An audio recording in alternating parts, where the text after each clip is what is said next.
recording now, and I am delighted to share that Peter Panagore is joining us tonight. Peter is an international Audible best-selling author of Heaven is Beautiful, and some of the members of our group have read his book. Peter died in 1980 while ice climbing in the Canadian Rocky Mountains, and he died a second time in 2015 of a heart attack, choosing both times to return, and he was allowed to return for the sake of love and caring. So each time he returned with a new identity, both times it altered his life. So Peter earned his bachelor's in English literature at the University of Massachusetts in 1982, and then had considered earning his master's in architecture, but instead pursued a Masters of Divinity at Yale, focusing on Western Mysticism. Recruited to television, Peter spent 15 years writing stories of hope and inspiration for his daily NBC TV broadcast during the morning news across Maine and New Hampshire, reaching 80,000 views a day as a cultural influencer and storyteller. Peter is a natural-born mystic with 40 years of centering prayer and Kriya yoga practice. He now hosts Not Church, Mysticism, No Doctrine, No Dogma, No Bravo, Sierra, live on his YouTube channel. And he teaches meditation to an international community on his YouTube live stream and spiritually counsels a global clientele on Zoom. So with all that, Peter, I turn this over to you. And you are muted. Can you unmute? Thank you, Bethany, for saying unmute, and thank you for having me and for waiting for me because of the tech issue I had. I haven't used Google Meet before. I had no idea I would step into a problem, but all problems solved. So I'm here tonight. Some of you have read the book, which means to me, do you want me to go into detail on how deep a detail of my experience? Would you prefer to talk about after effects? What would you all prefer this evening? Anyone? I like details. MDE's experiences, and that's All right, and that's what we'll do. All right. And go from there. Okay, so in 1980, I was 21 years old. I had just had my birthday the month before, and I'm from New England, and I went to Montana from UMass as an exchange student. And come spring break, I didn't want to go back home again, so I decided to go on an adventure. I introduced myself by saying that I'd been on the National Ski Patrol since I was a sophomore in high school, and was well trained. Been a Boy Scout since I was 11. I was a Boy Scout I stayed in Scouts from the age of 8, actually, Cub Scouts, to the age of 18 when I was an Explorer Scout. And I did a lot of winter camping, a lot of skiing, a lot of backpacking. I climbed all through a lot through the greens and the whites. And so anyway, I was not a newbie to winter sports, nor to winter camping or mountaineering, but I was a newbie to ice climbing. I'd done a lot of rope work, and rock climbing and face climbing, but I'd never climbed on ice. That's the background. So come spring break, I went hunting for a climbing partner, somebody who would, an adventure partner, actually. I went hunting for an adventure partner. I wanted to go into the mountains where I'd spent a good part of that year already. And I found a fellow by the name of Tim who had planned a trip to go snow caving and backcountry skiing in British Columbia off of the Icefields Parkway to a place called Mount Assiniboine. And we did that. We spent 6 days, snow caving with 70-pound packs on our back and having quite an adventure. And we culminated our trip with a one-day ice climb. And this ice climb was on a very famous climb called Lower Weeping Walls. And if you'd ever been to Banff or that part of the world in Alberta, it's north of Banff and south of Jasper, maybe a third of the way north of Banff. And it's famous. People from all over the world go to climb there, and part of the reason is its steepness, but part of its accessibility. It's very close to the Icefields Parkway, 70, 100 yards off the parkway, with a parking lot across the street. Behind the parking lot is the Saskatchewan River, and then there's another mountain range. And so by the time Tim and I arrived there that morning, we were the last team. We had spent the night before in the Rangers cabin. We had talked him into putting us up overnight because it was dark, and we cooked him dinner, and he let us stay in the cabin with him, and we cleaned up afterwards, and we signed into the log that morning, but we were late getting out. So we were the last team there. And the thing about the real cause of our death, my death, I should say, the real cause of my death was I made a mistake. And my mistake happened before I left Bozeman, where I was living. I was going to Montana State University. I chose to use an ice axe and a hammer, and the axe is much longer, and the hammer is much smaller. The hammer's not meant for climbing, but you can climb with it. It's meant for chopping at ice, so you can set your ice screw in, or it's meant as a lever to put an ice screw in or take an ice screw out. It has a strap on the end of it so that you can hook it onto your belt and not drop it. The ice axe also has a strap on it, but that one's primarily used to slide a bead down, at least in those days, down to tighten around your wrist so that when you set your axe, you could actually let go of your axe. And the friction would hold it to the ice, and the friction would hold the strap to your wrist. And so you could rest. But the hammer, being so short, did not allow that to happen. So I set myself up for failure from the beginning by choosing to use a device that I had to hang on to the entire time, which of course I didn't know that.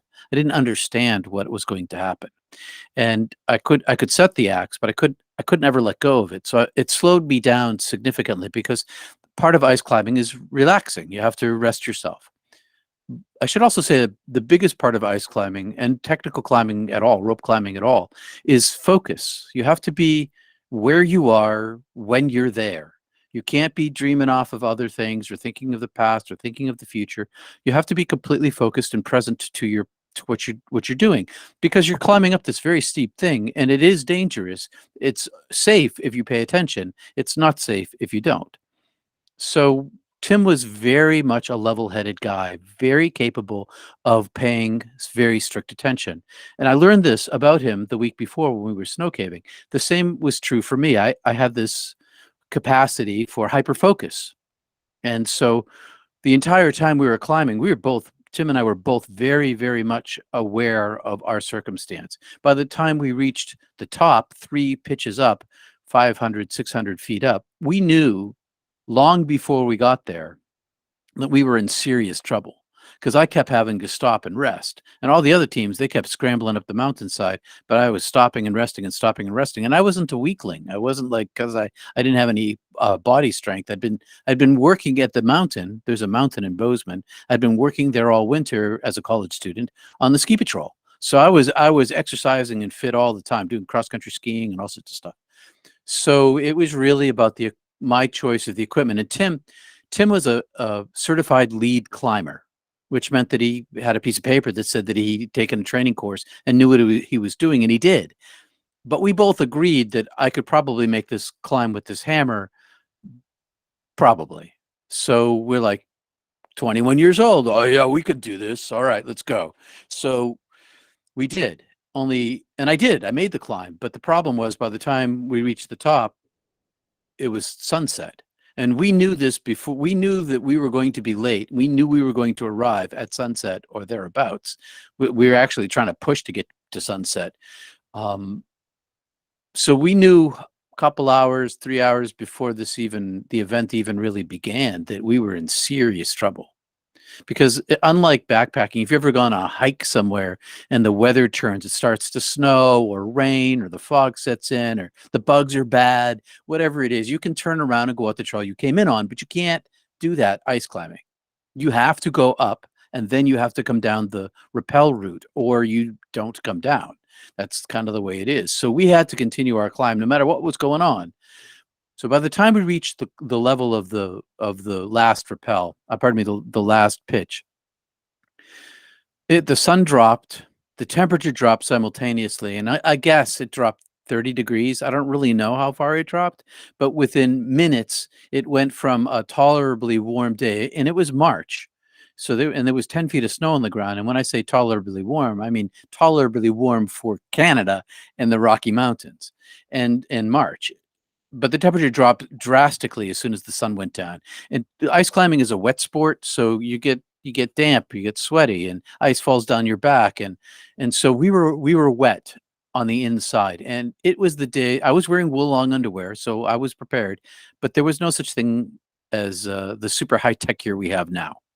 I had one polypropylene T-shirt on, Henley down to my snap up here and down to my cuffs. But it was brand new technology, and I had a wool sweater on and a LL Bean 6040. Remember the 6040 jackets? Anybody have a 6040 jacket from LL Bean? I had an LL Bean 6040 on that I had sprayed because they didn't have Gore-Tex, or if they had Gore-Tex, it was like $1,000 for a coat. It was brand new, but I sprayed it off with silicone spray. So I was geared up pretty much like everybody else there. But when the temperature dropped and we had consumed all of our food and we had consumed all of our water and we didn't have any overnight gear, because nobody brought up overnight gear on this climb. Nobody, not any of the other teams, not us, nobody. So when we reached the top of the climb, we were out of water, out of food, wet to the skin, and the temperature dropped. And so immediately the hypothermia began, and I died of hypothermia, of exposure. And what happened to me was all of my muscles began to twitch in a shiver, but it wasn't just like a shiver up your spine. It was like all of my muscles were compressing and expanding independently, all these tiny little muscles, and they're all popping all over me and all at once. And my jaw's clattering. My jaw was literally like knocking my teeth together. And we keep your tongue out of the way kind of thing, or you're going to bite your tongue and you can't stop it. And my tongue's a muscle too. My tongue was not very much in my control that night either. It was very difficult to speak. And Tim was to my left. Our legs were hanging over this ledge. Tim hauled up the rope, and it was a 300-foot rope. So you'd use this double line, 150 feet, because you want to have enough rope, but it's a double line. So he hauled up the rope, and he hauled it up too fast, and he didn't lay it right because we were scared. And it became a 300-foot knot, and I had to, in the starlight. And if you've ever, I'd never in my life seen stars like these. 10 billion stars of every single color and size. You could see green stars and blue stars and red stars and white stars and yellow stars and orange stars, and they were distinct, and they were huge, and there was enough starlight to see. And so I took off I had leather chaps, oiled leather chap gloves with rag wool mittens. And so I pulled off my chaps and I laid them down, and I began to untie the rope in the semi-light, and I began to get frostbite. You can see I have all my digits, but they were a mess at the end. I didn't get 3rd degree. I got 1st and 2nd all over. And in the places I had 2nd degree are still quite troublesome. So that began to happen. And while we're sitting there, Tim and I were trying to figure out what we were going to do, because I knew that this was a deadly situation, immediately deadly. We were going to die. There was no doubt in my mind we were going to die up there unless we could get down. And we had talked about snuggling in with each other in order to conserve our warmth. That's what you do. If you saw Star Wars, when they're in this cold planet, they cut open this animal, this stinky animal, and they climb inside. That's not crazy when you're dying. But we didn't have any sort of capacity for any other animal to hug. We just had each other. So, and we didn't have any heat. We were already too cold. We had no heat to share. So we decided that if we were going to die, and we were pretty sure we were, that we would die fighting to get off the mountain. So we had 3 pitches to go down in the semi-dark on a sheer cliff made of ice and rock. So there's rock underneath the ice, and we end up walking on the rock for a while and rappelling down some of the rock. So we make our first rappel.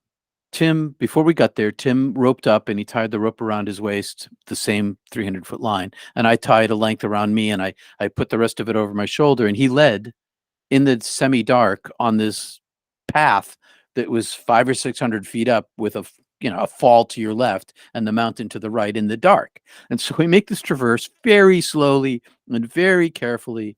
and we get to the rappel, and there's a tree sticking out. And this tree is like a pine or a spruce or a fir or something. And it's not so big. It's maybe that big around, maybe that big around. And its bark is rough. And like I said, everything is wet. Even though the temperature went down, we're still sweaty on the inside. We're shivering, but we're still sweaty on the inside. And the rope is wet to the core, and it's wrapped up. So it's kind of damp on me too. And that matters because we have this discussion. You're supposed to take a piece of this flat nylon webbing and tie it in a square knot and put it around the tree and then run the rope through the tree. Pardon me, through the webbing, and then toss the rope. I'm getting ahead of myself here. Toss the rope down, and then when you pull the rope down, you pull it through the webbing and it doesn't stick to the webbing. But instead, because we were in a confused state of mind, we decided to throw the rope around the tree, and it froze to the tree while we rappelled down. So we get down to the bottom of the rappel, and at the bottom of the rappel, we're bouncing down the mountain like this. And then there's this place where you have to slide down on the rope right to the landing area, which is what we did. And then we both pulled on the rope, and the rope wouldn't come free. It was frozen to the tree. And now hypothermia continues to advance. We're in knee-deep snow, and it was very difficult to walk, first because of the snow, but we'd both been snow walkers our whole life. So if you live in the north, you walk in the snow, and you know how to post hole. I'm sure you New Englanders know what post holing is, but we were just tripping all over each other. We kept falling down because we were losing our coordination. We were to speak, our jaws, muscles in our jaws were freezing cold, so that speaking itself became very difficult. Moving our lips were difficult, forming vowels and consonants. Moving the tongue around was difficult. Hypothermia creates confusion, which is what we had confusion with that first rappel. We were not thinking straight. We should have just followed the rules, but we chose not to because we didn't really have any. Our good sense was leaving, so we're stuck now. And the moon rose above the mountain across the way, like a 3/4 moon or something. And so we could see better. The rope is stuck. We're terrified. I'm telling the story as if it's like a walk in the park, but it's terrified. We were so terrified. I'd never been so scared in my life. But if we succumbed to our fear, we were going to die sooner. Panicking does not help. So we both maintained our steeliness, and we couldn't get the rope free. So we didn't know what to do. So Tim decided that he would reascend. And remember, there was this place where you had to, rappel through air. So we couldn't really climb back up. We didn't have climbing gear. We were off the ice for the most part. We had come down some rock. So the only way to back up again was for Tim to ascend the rope itself. And there's a tool now called the ascender, where you put it on the rope, and you put it on the rope, and you ascend up, and it's got these long lines that you put your left foot in for your left hand and your right foot in for your right hand. And when you go up and you lift your leg up and you lift your leg up, and the friction of those grips hold that rope so that you don't slip. But we didn't have those because they hadn't been invented yet. So Tim knew this thing called the Persic Knot, and it's a type of hitch. It's a Persic hitch. It's a friction hitch, and you can tie it around a rope, and then you can slide it up very easily. But as soon as you pull on it, it gives some outrageous friction, like 96 or 98%. And he happened to know this knot, which I did not know. And so he pulled out this very thin cord, very thin but very strong cord, and made these two very large loops, and tied a Persic hitch to this side of the rope and a Persic hitch to this side of the rope, and put his boots in the loops and his hands on the hitches. And I took the rope and I wrapped it around my waist, the excess rope, and I tightened it up as much as I could standing. And then I lay down in the snow to make this rope as taut as possible to ease his ascent. And he went up. He started going back up this sheer face, and my face was half in the snow, and I could hear him though. And it was a little bit warmer in the snow, I have to say. The snow, when you get in the snow is an insulating factor. Snow generally only goes down to about 32 degrees. That's why you can live in a snow cave, and you can heat it up with your own heat. It's very insulating. So lying in the snow, I was a little bit warmer than I had been before.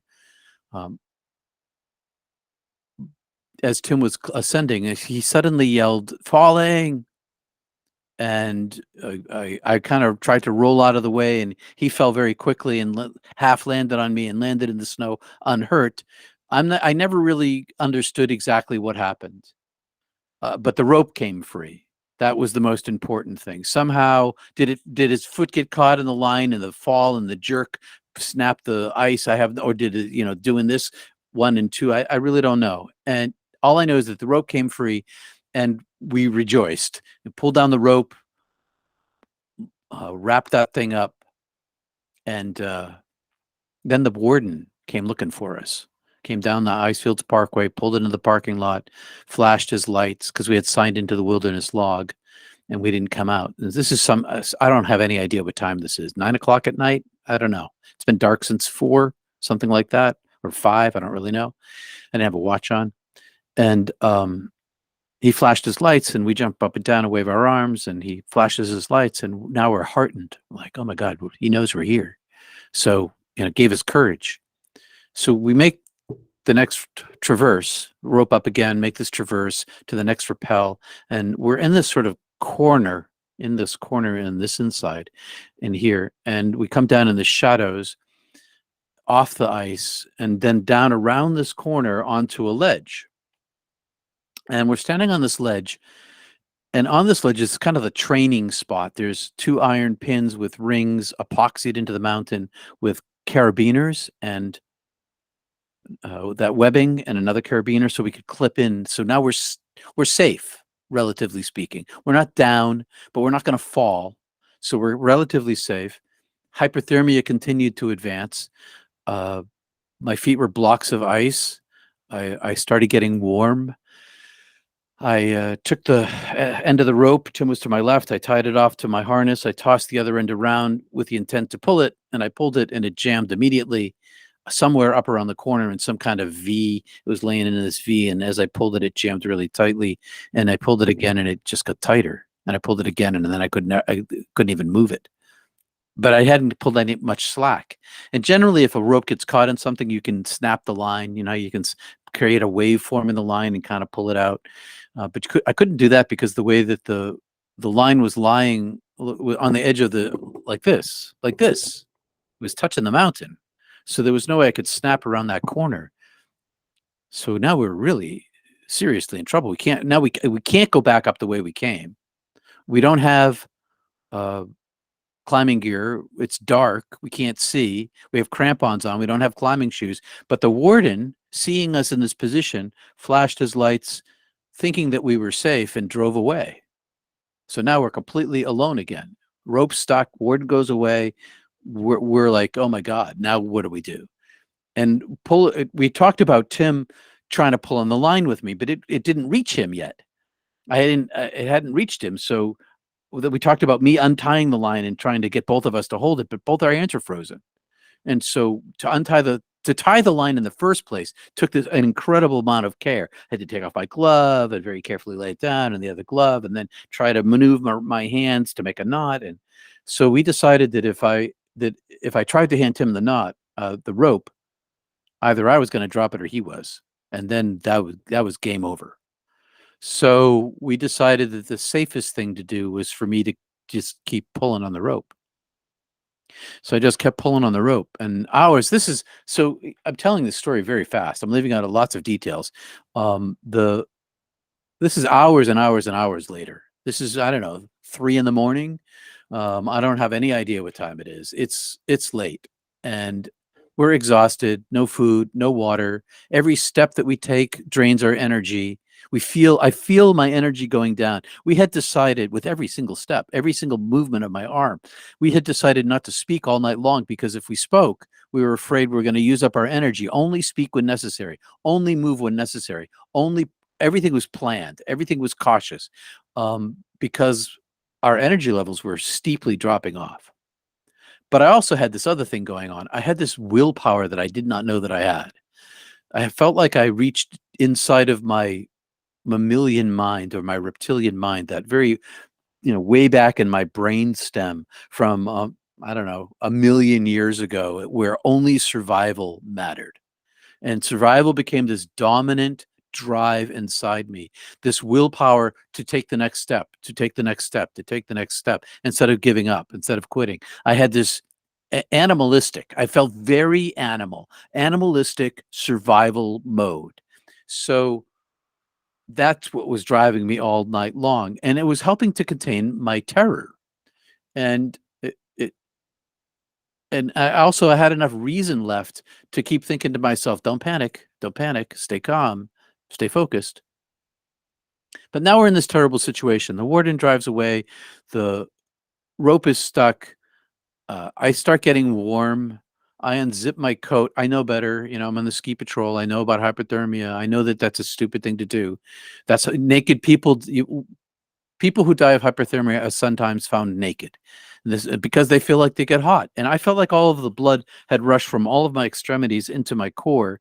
And I remember thinking that I didn't need my feet or my hands or my arms or my legs. I just needed my heart and my lungs and maybe my bowels and my brain. I didn't need any of these other things. And it seemed very logical to me. Oh, it's fine. It's okay. I don't need those things. And I unzipped my coat, and Tim got mad at me and he told me to zip my coat. Not that it made any difference. It was a 60-40. There was hardly any insulating factor to it at all. Windbreaker is about it. But it was still a classic hypothermic move. And I rejected his entreaties to zip my coat and left it open, and kind of had this little argument with him. And once that happened, once I opened my coat, I realized this really was it. I was not getting out of this. I knew that this is an advanced stage of hypothermia, and that I was going to die where I was. And so this peace came over me, and my drive left me. And this peace came over me, and I started looking at the stars, and I started thinking about my family, and I started sort of I was accepting that I was going to die where I stood. I felt badly about it, terribly about it, not because I was dying, because that seemed to me to be the only circumstance that it was accept it or reject it, and rejecting it made no sense. So I accepted it, but I was upset that I was dying, not because I was dying, but because of my family, because my parents had a great amount of difficulty. My sister ran away when I was 14. She was 18, but from our point of view, she vanished for an extremely long time, became very estranged from us, broke my family, broke my mom, broke my dad. The family was shattered as a result of this. There was a lot of silence around this. We weren't allowed to talk about it. We couldn't talk to our cousins about it, couldn't ever mention her name. There was all this protection of my mom. And that's why I was in Montana in the first place, trying to get away. But I didn't want them to lose another child. And the thing about a child, someone who leaves and is never seen again, is that there's no end of the mourning. There's no end of there's no healing. And when people say there's healing in funerals, what they really mean is that you learn to live with it. The scarring comes, it closes, and you don't go back to where you were, but you learn to live with the scarring. But in an estrangement situation, it never heals. There's no closure. The scar stays open. So I was having all these thoughts and thinking about God and thinking about death and accepting my situation. And then I started to fall asleep, and I'd fall asleep like a closing curtain, like a slamming door. Boom, my mind would shut off. I would go black and blank and collapse and hit the rock with my helmeted head and wake up and climb back up and pull on the rope again. And so this last time, and that happened a bunch of times, I stood up, and then I had this black circle around my peripheral vision. And I had never seen that before. It's tunnel vision. It's the last stage of hypothermia, but I didn't know that. I by this point, my brain was not working. I was just sort of in wonderment that there was this big black circle around my vision. I wasn't really thinking about, oh, on page 57 of the manual, it talks about tunnel vision. I was just lost in it. And as it began to close down on me, I remember looking around like, what am I seeing here? And then it went to black. And when it went to black, I expected that it would be the same sort of thing, that my mind would shut off and I would enter into nothingness. So when I was falling asleep, my brain shut off and I was in this super deep sleep, no dreaming, just darkness, just unconsciousness. And then I would wake up. But this time, is when it closed, I was awake. I saw the black go down and then I was still awake and all of my pain was gone. And I didn't understand why I was still standing. Was I still standing? Am I still looking at the mountain? Where's my body? What's going on here? And then this darkness that had closed expanded like a, and it became enormous, the size of a galaxy. But it was dark, dark, dark. And way far in the distance was a pinprick of light. And this pinprick of light illuminated the darkness so that I could see the darkness. If you can see darkness, you can in near-death experience. Everything I say is paradoxical and contradictory and metaphor or simile. So there's this pinprick of light in this far distance, and it rushes toward me at faster than the speed of light over an incredible distance that I can't even describe. And it gets larger as it comes toward me. And as it comes towards me, it communicates to me telepathically, non-linguistically. No words, no concepts, just a download of data. And the data that it's sending me it's showing me its intelligence and its determination and its power. And it says to me, you're coming with me. And I said to it, I should interject here and say I had an inkling who this was because I had mystical experiences as a child, but it was I wasn't afraid, but I wasn't going anywhere either. It wasn't like this entity was coming at me and I was threatened. I just wasn't going to go. And so I put all my willpower up to stop this from happening, and it reached through my willpower and just took me. And then I was inside of it. You've seen pictures of people sitting in heaven on clouds having conversations. It was sort of like being on a cloud inside this entity of light, because where I had no willpower, I had no agency, I had no capacity to even move. I was just inside of this entity, completely comfortable, as it was speaking to me, continued to speak to me, power and might and comfort and love. But I had no capacity to move. And I was some sort of like body of light. I still had a shape of a human being, sort of, but I was not made of any flesh whatsoever. All of my molecules were gone. I was something else. And I could see out of my eyes, I could see inside of this thing, and I could see through its transparency to the outside, and I could just see darkness extending into infinity. And then I had this other point of view where I could see this entity and myself inside of it from outside of it. But on this point of view, I didn't have any physicality. I didn't have any, I had no beingness. I don't even understand how I could see it because I was inside of it. So I had this bilocation thing happening where I could see myself inside the being of light, the angelic form. Meanwhile, it just carries me back up the way it came. Sort of, you could call it a tunnel. I think of it more like an elevator, just right up this same track or the track that it had come in on. And when it came in, when it reached the end of where it had officially originally come to take me, so we reached that same point where I first saw it, and then either it opened up and expanded into this greater darkness, or it popped me into it. Either way, I'm not really sure exactly. Did it become this infinite nothingness that I was now inside of, and my form changed? So when I popped out of this entity, this being of light, my light self sort of human shape was gone. And I was just pure energy, pure consciousness, pure. I felt like an expanded orb of light, ginormous. I was ginormous, but I was in the middle of infinity, which was infinitely larger than me. And there was nothing else there. And I was nothing. I was no thing. And I was in the place of no thingness. And it was timeless, and it was illuminated enough that I could see far, far, far into it, but I couldn't see the origin of infinity itself, furthest I could ever see. And I could see in every direction at once. And I could see in particular into one great depth. And so I'm inside of this darkness, and I'm content. And I know myself. I remember, this is me. I'd always been this energy form. I'd never been Peter. I was always this.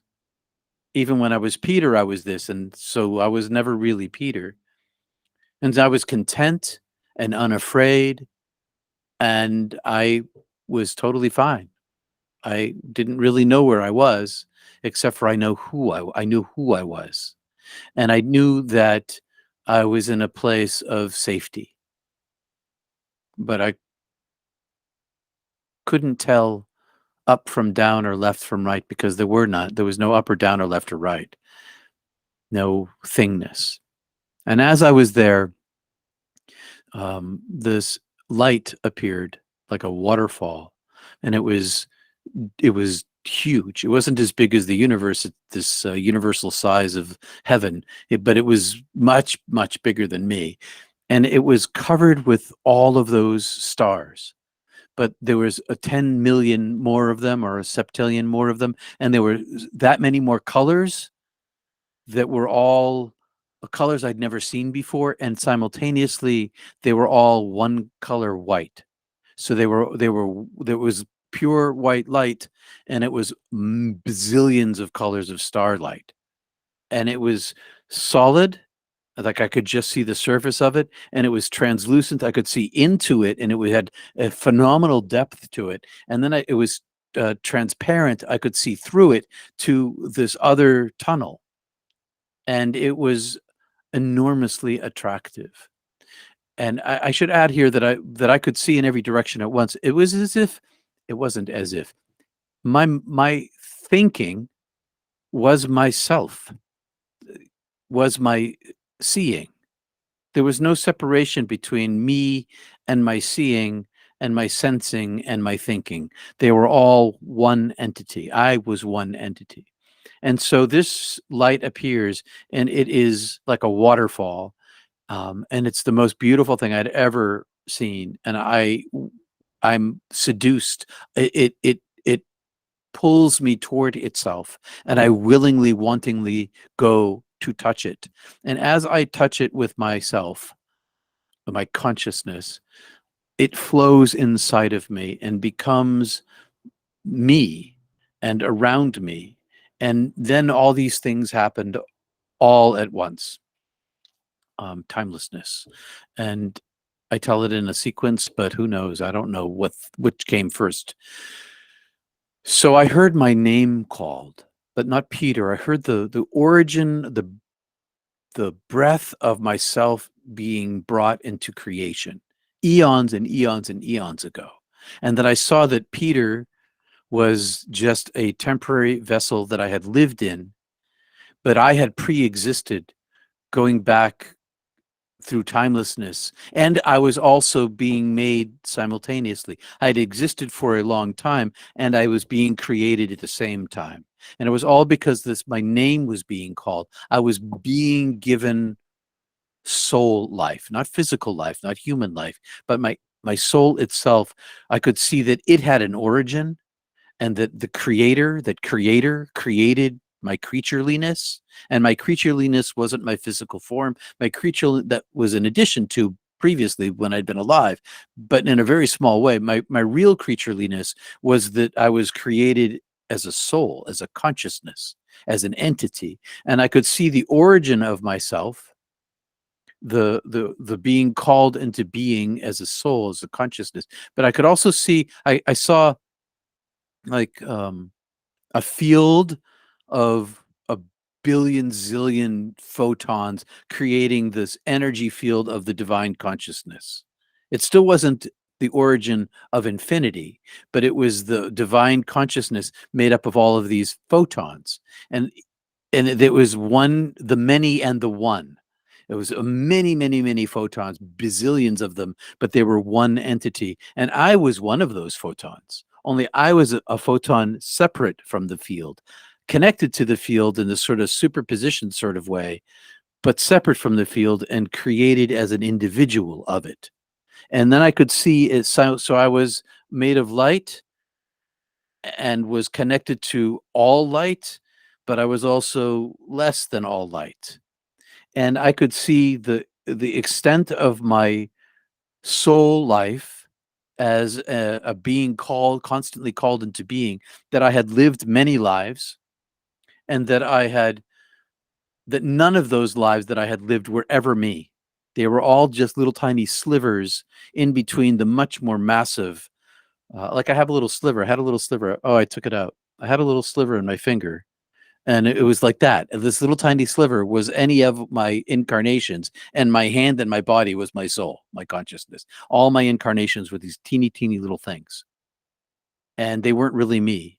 And I got to look inside. I saw inside a couple of them. I saw one that was definitely human. I came back with this much remembrance of what happened to me. Teeny. I've spent my entire life trying to plumb the depths of this thing. And what I know is that I don't know most of what I knew when I was dead.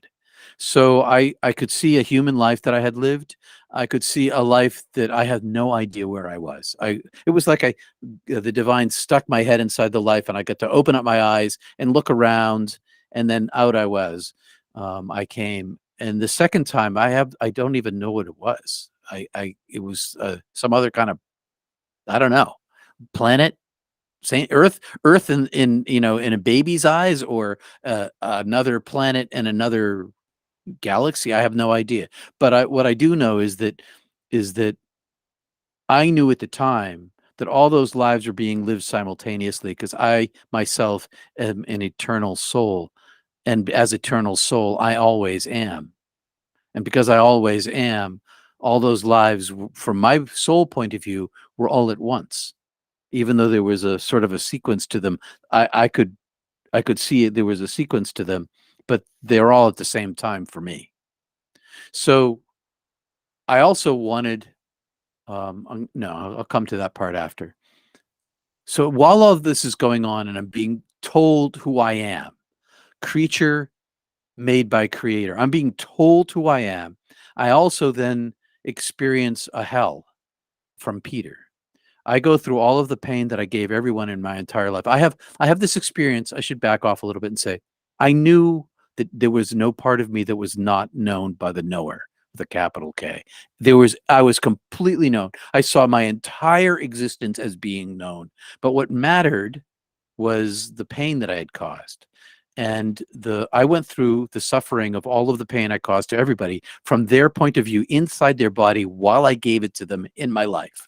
So in this long sequence of indwellings, I'm indwelling in all these, my sister, my brother, my mother, my father, my friends, my cousins, every person I ever hurt in my life, inside of their experience of the pain that I gave them.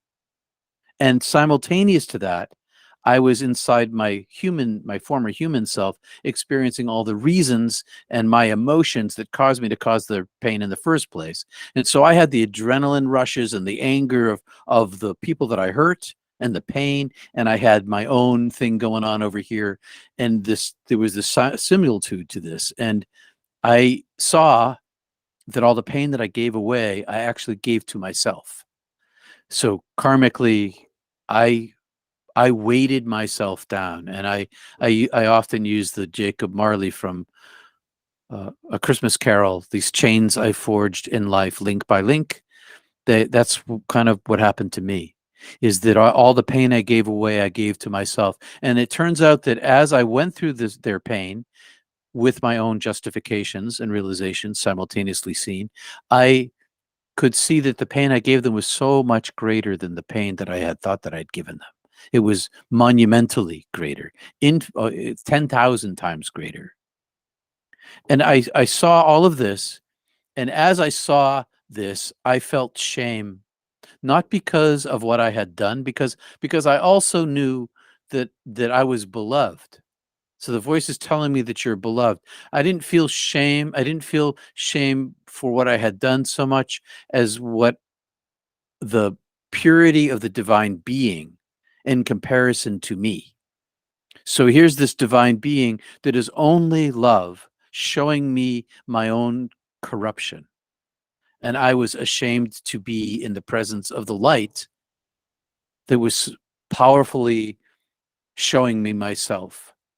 And while I'm seeing myself and have this experience of self-judgment, I see the design of, I see all of humanity, and I see the design of the universe, in that everything is made of suffering.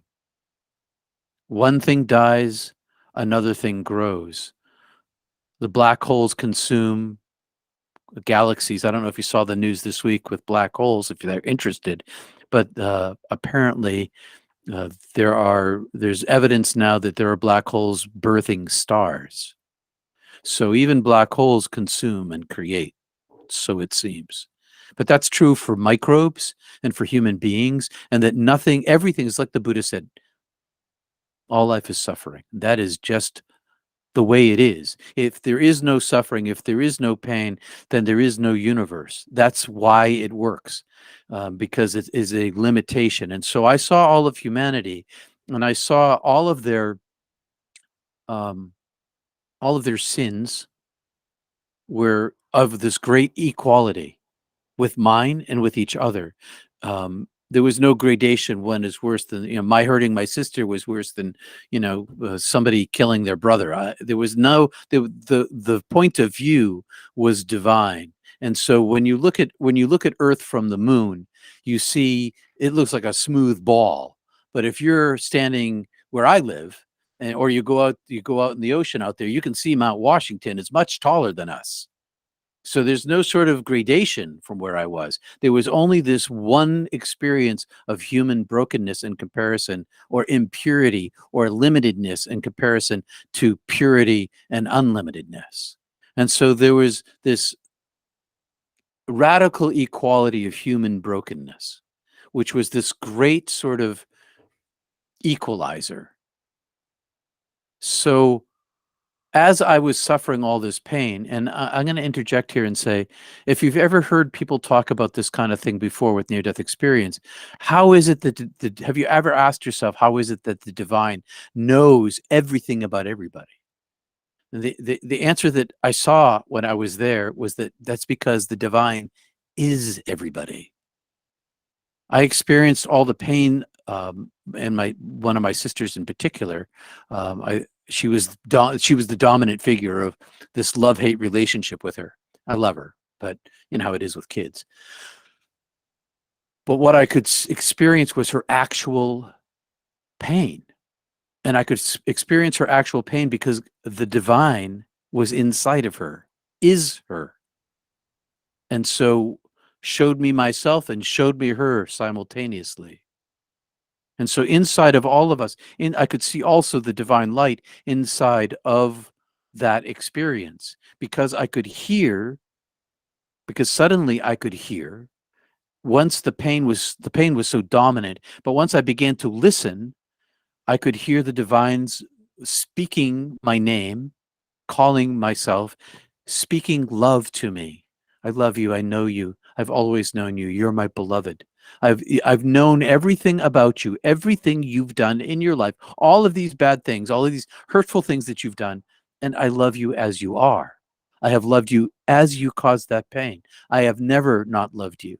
I love you. I love you. And as I began to listen, it was as if the lens through which I gave all my love away in my life, and all the love that was given to me, made my heart 10 times bigger, like in Dr. Seuss with the Grinch. My heart got 10 times bigger.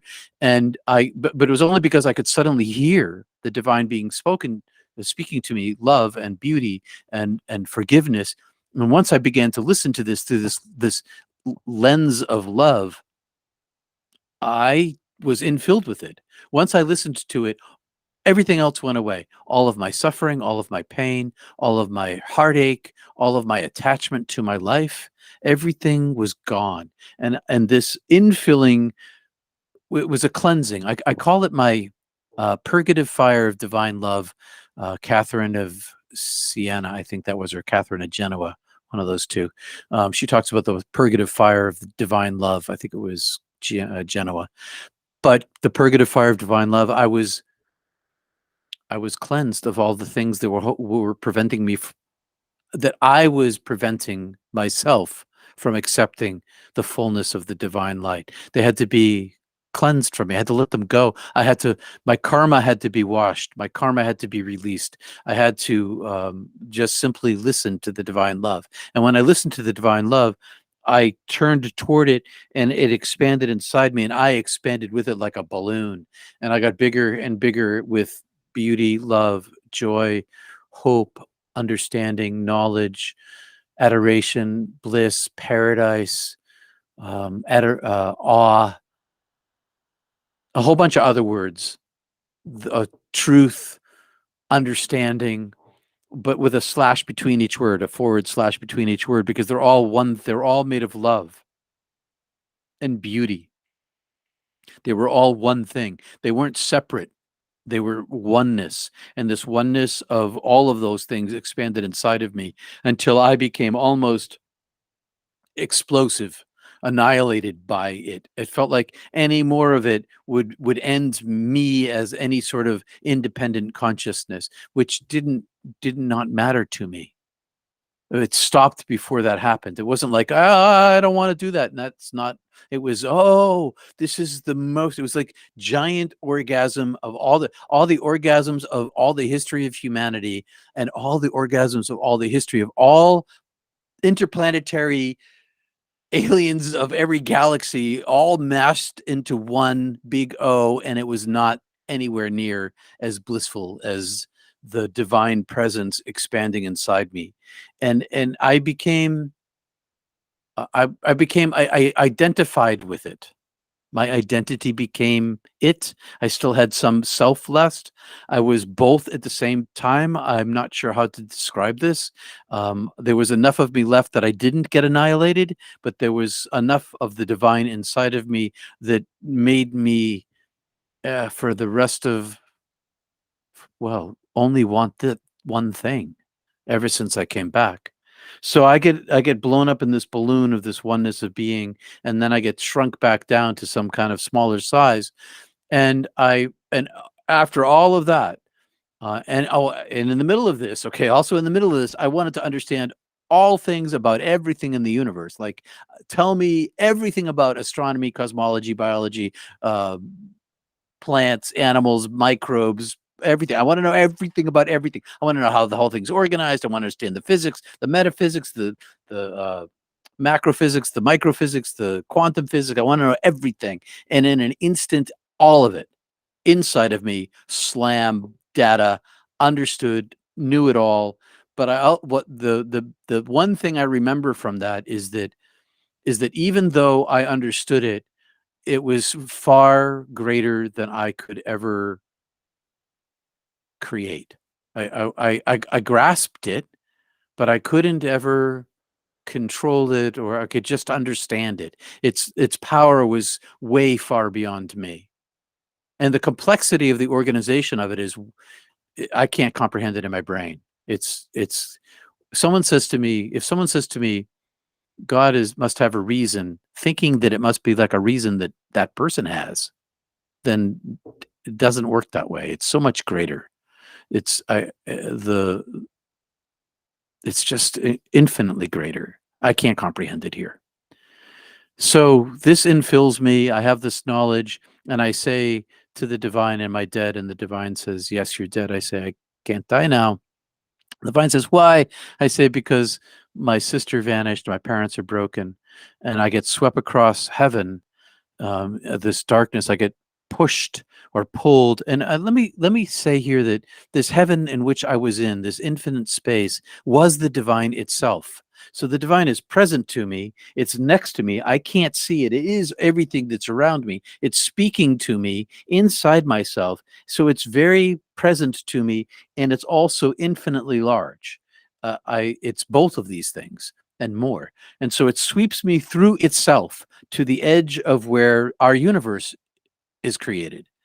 And the universe is always being created. It's not like it was created just once in the Big Bang. It's like in the same way that I'm always being called into being. There's always this divine force that's creating it in the now.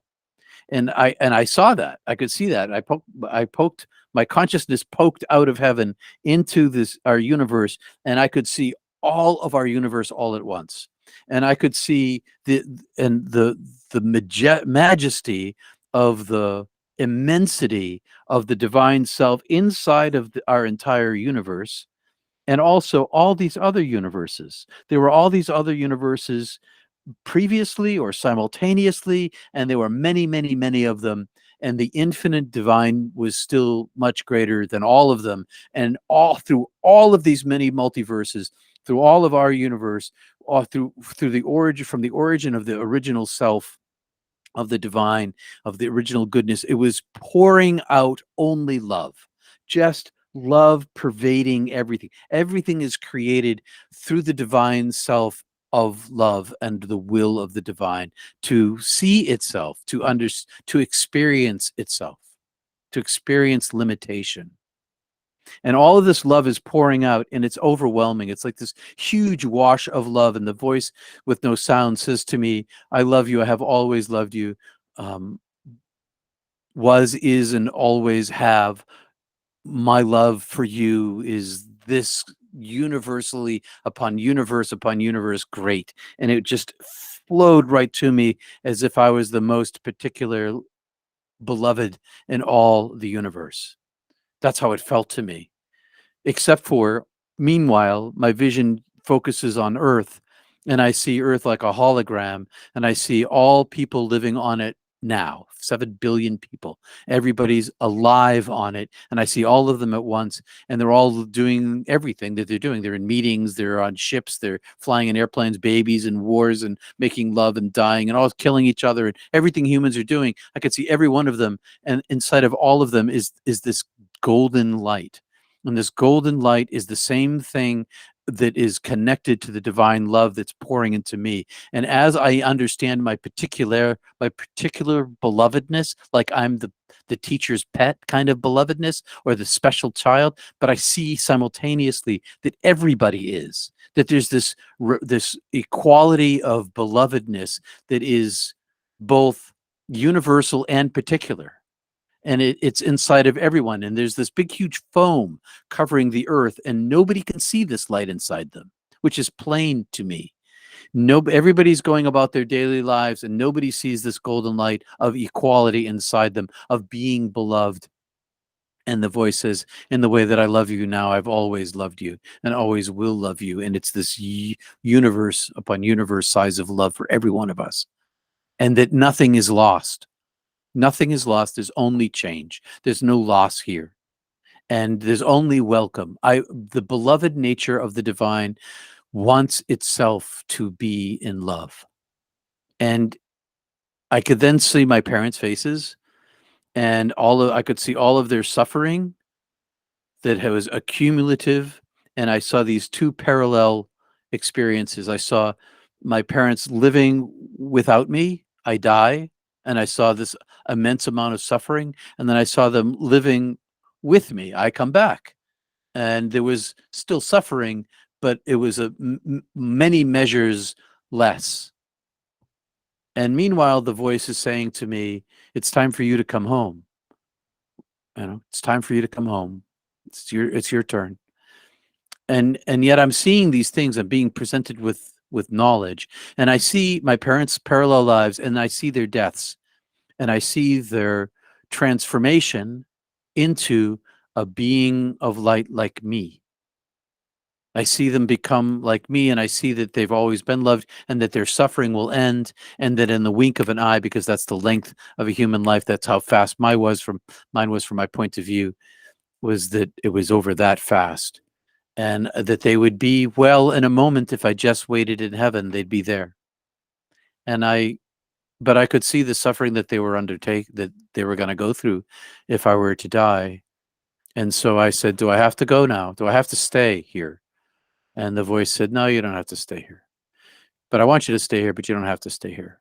I say, well, if I go back, can I come back here to bliss and paradise? And the voice says, yes, you can come back here. And I say, I choose to live my life. And the voice says, you won't live your life, and shoots me out. Like instantaneously, I get kicked out. And as I get kicked out, I'm back inside this angelic being who's carrying me, essentially. And I'm becoming denser and denser as I approach 1,000,000 doors. And all of these doors lead back in. I know they all lead back into my physical form, but there's 1,000,000 doors, and there's all these tunnels inside of them. And in the middle of these 1,000,000 doors is like this intense white light that's much bigger than all the doors. And it's a big door of its own. And the voice says to me, choose the light. And I look at all the doors, and I understand that I have a choice what my life would be like. And I decide that I want some autonomy, but I want the light, because the light is the light has so changed me that I want it, but I don't want the full thing. I'm not ready for that. So I choose some self-autonomy. And as soon as I choose that, I go through that door, and I see all of the lives that I could possibly live as the result of this choice. So all the probable lives that would come from that first choice, based on all the probabilities of the choices that I would make subsequently in my human form, would lead me down these other tunnels. And then I'm in this tunnel, and it's very quick, whoosh, very fast. I'm in this tunnel, and I get denser and denser and denser and denser. And next thing I know, I'm being twisted into my human chest. I'm being shoved back inside this form, and I have no control over any of this. I got to choose to come back, but I had no control over anything else. I had that much autonomy, but nothing else. Everything was done to me. And I get shoved back inside my body, which is not my body. I don't even know where I am. All I know is that suddenly I'm in physical pain. I didn't even know what physical pain was. I'd forgotten it. There was no suffering. Suffering wasn't just like it was gone. Like when you pull out the splinter, you're like, oh, thank God that's over. It didn't exist. It had been erased from me. And now I'm back in, and as my brain comes online again, the first thing I experience is all this pain, because everything hurts. My hands hurt, my feet hurt, my face hurts, everything hurts. My body hurts, the world hurts. Just having a body hurts, being dense hurts, being reduced hurts. And I didn't have any idea where I was or what was going on. And so my brain comes back online, and I begin to hear. And as I begin to hear, I hear shouting and screaming, but I don't know what language is yet.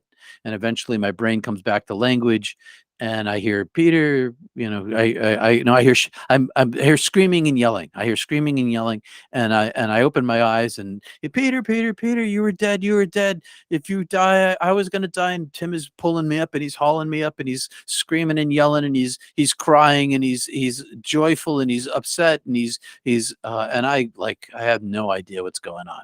I don't know who he is. I don't know where I am. I don't know what this is. I don't understand anything at all. And I just kind of stare at him for a while as he talks, and I understand his language. My brain's working again, but pretty soon everything starts to, oh yes, okay, I'm on a mountainside. This is Tim. The rope is here, and I start to understand what's going on. And Tim says to try the rope again, and I pull the rope. It comes free in the first pull. We descend. We go to the car, we get our tent, we self-treat for hypothermia in the tent before we get in the car with the heater. At some point after sunup, when we're warm enough, we load the car up, the warden shows up and asks us if we were the boys on the mountain that night and whether he had to come and get our bodies with the helicopter. And that's, everything changed from then on. That's a fast telling of terrible time in my life. It changed everything. I came back in a Christianity, they talk about being born again. I was born again. I came back with a new identity, not a new personality, but a new identity. I no longer was the guy I was before. My whole life future changed. All the choices I made from then on had to do with me trying to dig my way back to the light again. I was pretty upset that I had made this choice. I didn't realize the deal that I was making. I didn't understand it when I was on the other side. And I got pretty angry for a very long time and depressed for a very long time. And even while I was pursuing it, I pursued it with all my heart, but I was also pretty pissed off. And kind of living in the darkness of this world that felt two-dimensional to me now, and that everything here was fake and nothing here was real with a capital R, and nobody knew. And I knew that if I talked about it, that people would think I was crazy, and I didn't want them to think I was crazy. So even as I acquired language to think about it and eventually talk about it, I kept it a secret for close to 20 years. So I'm going to stop here because I've been talking for a long time, and see if anybody has anything they want to say or questions they want to ask. I could talk more. There's a lot to it, but I'll stop for a minute. Lori. Thank you so much, Peter. You're welcome. We will go to Lori has her hand up first. Okay. Lori? Hi, Peter. Thank you so much for sharing your story. Truly amazing. I have not read your book, but I have heard you tell your story before, and this time with so much more detail. So thank you. Do you think that coming back in through those tunnels is what changed you? So you were talking about there were different choices being made. Do you think that physically changed you when you came back? I think that it set me, yes, I think that it changed me. I think it gave me some kind of course in life. And that if I had chosen the light itself, that would have changed me too. That no matter what choice I made, every choice that a person makes in their life changes something in their future. I made the choice, and it changed my future. It had a physical effect on me. Thank you. Thank you, Lori. Jal? Peter, that was fantastic. You are an amazing storyteller, and you make every detail an event. And you have only shared half of your NDEs, and we haven't even gotten into the after effects. So we'd like to consider possibly having you come back. The only problem is that we're booked until the beginning of 2023, and we would like to know, would you consider coming back and sharing the second half? Of course. How does the group feel? Please put your picture back on and raise your hand if you're in favor of this. I'm in favor of that, absolutely. Okay. Well, this is extraordinary. You have there's so much more you have to share with us, and not just your experiences, but your books, and you have your program that you manage, quite exceptional.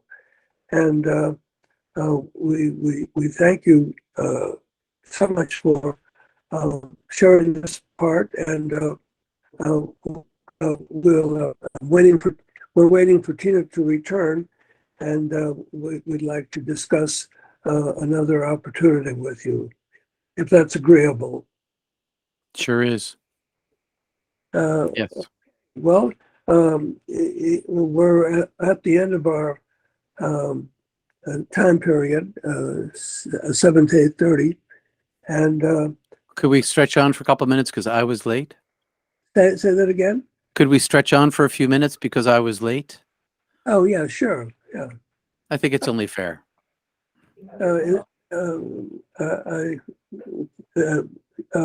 Bethany, you have the recording controls. So what is that okay? Yeah, I think that's fine. And I know Dana has his hand up, and someone else had their hand up too, but if we could go to Dana's question, if that's okay, Jack? Okay, so yeah, that's good. Could we do the Q&A in this last part? Yeah, that sounds good. Okay, so the forum is open to questions. Hi, this is Dana. I remember listening to an NDE or Tom, he was like a professional hunter, and he said that he felt the pain of the deer. He would never never kill another animal. Did you you talk about the pain from your sisters, your family, and other people? Did you feel pain from pain that you had created for other beings, other animals, as an example? I did not. It was all about my family, all about my friends, all about my neighbors, people that I know, human beings. Did you But feel the pain that you created for you? no, I only felt the pain I gave away. But I can tell you the impact of that. You know, I live a very human life, and I know that I've hurt people since then. And I know that I expect to go back through my own type of NDE. I don't know that I will, because every NDE seems to be different, but I'm very aware of the pain that I cause. That's, I guess, is what I Did you said. experience that again with your second death with the heart attack? No, I didn't go far enough. I chose to come back. I got to choose to come back again. I don't know why I'm getting a choice, but I do. Before I even got very far from the ambulance. Thank you. Thank you, Dana. Rebecca? Hi, Peter. That was an amazing, very well told experience. And my son actually called, who I hurt last night emotionally. But so I can't wait for all that to happen. That sounds like a bunch of fun. I had a near-death experience, and I've been having a hard time since then. I'm not happy to be here. I am not happy to be here. So I did miss a little the end of your story, which I regret. But that was the first I spoke with him. But I guess what I wanted to ask you was, did you feel that way as well? Yes. You did. You did. Okay, thank you. And you said you had forgotten parts of it, or you Oh, didn't. most of it, the vast majority of it. How did you get the memory back of it? Because can't- I don't remember anything but coming back. Well, a lot of it came back with me immediately, but some of it didn't. Some of it came back gradually. So first, let me say that there are a lot of NDEers who go into depression, who don't want to be here, and that a lot of people who haven't had NDEs judge them for that. Well, if I saw God, I'd be most joyful. Well, maybe yes and maybe no. I mean, I've got a buddy who that happened to. He died and he came back this super joyful person. But that wasn't what happened to me. What happened to me was I came back depressed and like, what did I do?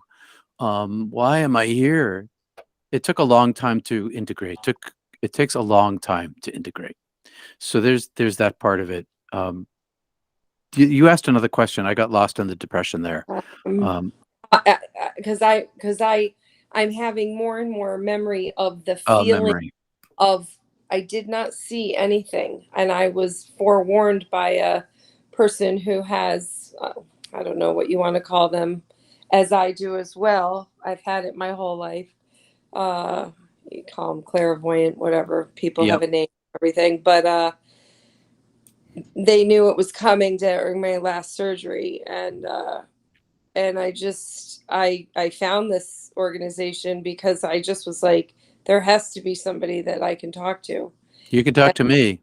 I would love to talk to you, and I don't want to have to pay someone $7,000 just to have a conversation with somebody. I'm cheap compared to I am purposefully cheap. I appreciate that. Because because not everybody's rich, and And and lots of people. That's what so you said everything is suffering, and you feel what we did to hurt. Is that so that our souls and our spirits just learn and grow and evolve Well, and become a mm, better spirit? I all I know is that once I jettisoned Peter, I already was a better spirit. I already was light. I already was the divine self. I already, yeah, so I, people talk about Earth being a school, and maybe it is. Maybe I have a big blind spot and I don't see it. But when I was dead, I knew everything that I needed to know. I was in the presence of the divine. There was nothing lacking. There was no. But I can also say that that in subsequent mystical experiences, um, there are more layers to shed. Yeah. Layer upon layer upon layer.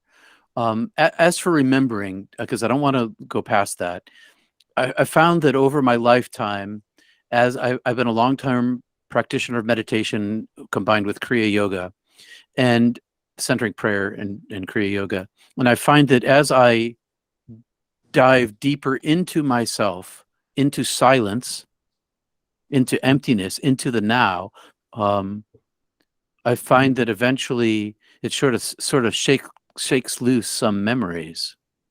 And then I remember like that the part. So it was only maybe, gosh, 5 or 7 years ago. It was before my heart attack. So it was before 2015, maybe the year before. I was in this local yoga class that I go to because I get lonesome doing my yoga. And so I go to this yoga class, and the teacher's really great. She lets me do my own yoga in the back. That I don't have to follow along. And so I'm at the end of yoga, and instead of going into shavasana, which is lying down on your back and meditating a little bit, I always go in a kneeling form. And as soon as I get into this kneeling form, I'm out of myself. I get in this kneeling form. My yoga meditation life is all about this self-emptying and generating what the yogis call prana. And I generate this heat and this prana inside myself, this rising of the spirit. And I just left myself. And when I came back, I remembered this part of my NDE that I had forgotten. It was like a veil, a shade had been lifted, and I didn't even know that there was a window there. I didn't even know there was a shade there. The shade gets lifted, and now the window's open, and now I can see this part of my NDE that I didn't have before. So I'm not the only one that happens to. The Okay. NDE seems to be this. It's an ongoing experience. It's not in the past. Yes, it happened in the past, but it's totally present now, and it continues to keep giving. If you nurture this thing, Yeah. and what I mean by nurturing is use it as a tool to dive inside yourself, use it as a window into your own consciousness. You don't have to grasp it, and it doesn't have to be in words. Words are not the thing itself. Words are helpful, but clinging to words is not helpful at all. Right. It's helpful in terms of communication and self-understanding, but not helpful in terms of connecting to the divine. Stopping words is helpful and to connect to the divine. And the more I practice stopping my tape loop thinking, or my monkey mind, or my projection in the future, or my memory of the past, the more I practice being in the now, the clearer I become. And the clearer I become, the more space there is inside me for the divine light to give me solace. So the only place I've ever found solace is there. I mean, I live in a beautiful place. I have a beautiful family. I have a beautiful wife. It's really this. People are nice, but none of it is satisfying to me. There is no satisfaction here for me. It's very hard and difficult for my family to live with me because of that. It's not like, that dinner stinks. That's not what I'm talking about. What I'm talking about is that nothing here in the world gives me any stability. The only stability and solace I ever find is inside myself. And the more I cultivate that, paradoxically, the more stable I become in the world. So instead of trying to find my footing here in the world, I find that if I find my better footing in heaven, that I have a better footing here in the world. Okay. Absolutely. It's like having one leg there and one leg here. You can't do it.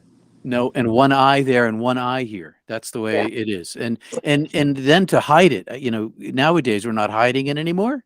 We, meaning people who had NDEs before it became popular in the last 40 years. But when it happened to me, I couldn't talk about it.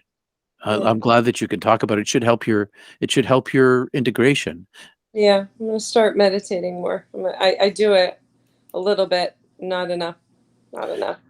All my closer NDE friends have some form of meditation. And meditation is this practice of mental focus and breath in combination to bring you into the now, into the timeless place where there isn't any thought. But it's not the only way to do it. Anytime that you enter into the flow, if you're a painter and you're painting, or you're baking bread and you're in the flow of the baking of the bread, you're not thinking about the weight of the butter. You're just thinking about butterness or movement with the breadness. If you're in the flow of it, you're actually in a series of nows, like now, which is also the now. So you can be in the flow and be in the now, or you can be in the emptiness and be in the now. And in my yoga practice, I'm in the flow of the now. And when in my mental meditation, I'm in the silence of it. And both places actually are pretty silent. But so pick your form. Yeah. It really makes a huge difference. I will. Thank you. And I can definitely identify with the downloading of information instantly. It's just the knowing. It's just that happens to me a lot. Only when I'm asleep. Yep. Only when I'm asleep right now. So. Well, Okay. I find that it's changed over the years too. All right. Well, thank you so much. PeterPanagore.love. That's where you can find me. I'll find you. Thank you. Okay. In Maine, I heard. Oh, yeah. The best state in the country. I think so. I think so. And I think that my community is one of the best in the place. I agree. Where are you from Maine? I live in Maine. I'm actually from Boston. No, but where in Maine? I'm in Booth Bay Harbor, Boothby Harbor. which is a pretty nice place. I'm from Bangor. Okay, we have two more questions, and I know it's getting late, so I want to get to the last two questions, Diana and Willie, and then we will wrap up our evening. So Diana, can you ask your question? Hi, Peter. Thank you so much for being so giving and generous, sharing your beautiful experience. I wanted to ask you, do you feel that you have integrated your experience at this point the best that you possibly can? I do, but I didn't do it on my own. Meditation made a huge difference, but mystical experiences, other out-of-body experiences, they had the grace of God in Christian language, made a huge difference. Divine theophanies were, I couldn't have done it without that, but what really did it for me was dying again and choosing to come back. This time for my granddaughter, who's now 7. At the time, she'd just been born. It's a complicated story, full of suffering, as it turns out. And at the moment, I see from the day that I died the first time, I prayed for my death every single day. I prayed secretly. So I kept this thing a secret. I kept my meditation life a secret. Everybody knew I meditated. Nobody knew what I was doing. And I kept my other prayer a secret, which was, God, take me home today. Today's a good day to die. Let me just go now. I'm ready to go every single day, and from 81 to 2015 until I died again and chose to come back again. And then it was like, the second time I was dying, it was like, oh, yeah, right. Timelessness. I can do this. It's not going to be that long. She needs me. So I integrated divine grace, really is what it was. But also I dug my way back too. It's a kind of more divine grace on a scale, but digging my way back helped. Thank you so much, Peter. Thank you. You're welcome, Diana. Yeah, thank you for that response. And Willie Cancel has our last question for the Oh evening. boy, I have the honor of having the last question. Thank you, Peter. You've given me a lot to think about today. I want to get back to the idea of suffering. Let me see if I get this right. So there has to be suffering in order to contrast the perfection of everything. In other words, without suffering, then there would be no thing. Yeah, exactly. Exactly. Because so there's this, I heard this rabbinic question. And what is the one thing the unlimited cannot have? Limitation. And so in order for limitation to exist, it has to be limited. If purity can't be here in its fullness of itself because it's impure. It's just the way that it exists. And so it's a necessary component for existence. I mean, everything suffers. Even inanimate objects. I smash a rock. If it had a consciousness, if it had nerve endings, it would suffer. It becomes dust eventually and becomes a tree or something. But everything transforms. Everything breaks down. Nothing stays the same, and it hurts. Thank you. But here's the beauty of it is that when you die, it's going to be the wink of an eye, and it'll be over, and you'll know for yourself. You'll be like, oh, well, that was easy. But of course, it's not while you're here. Well, thank you, Peter, very much. Thanks, Willie. Really good. Very presentation, and we will we'll get back to you about the possibility of doing a second session. You'll be first to have that honor. Thank you. Anything else, Bethany?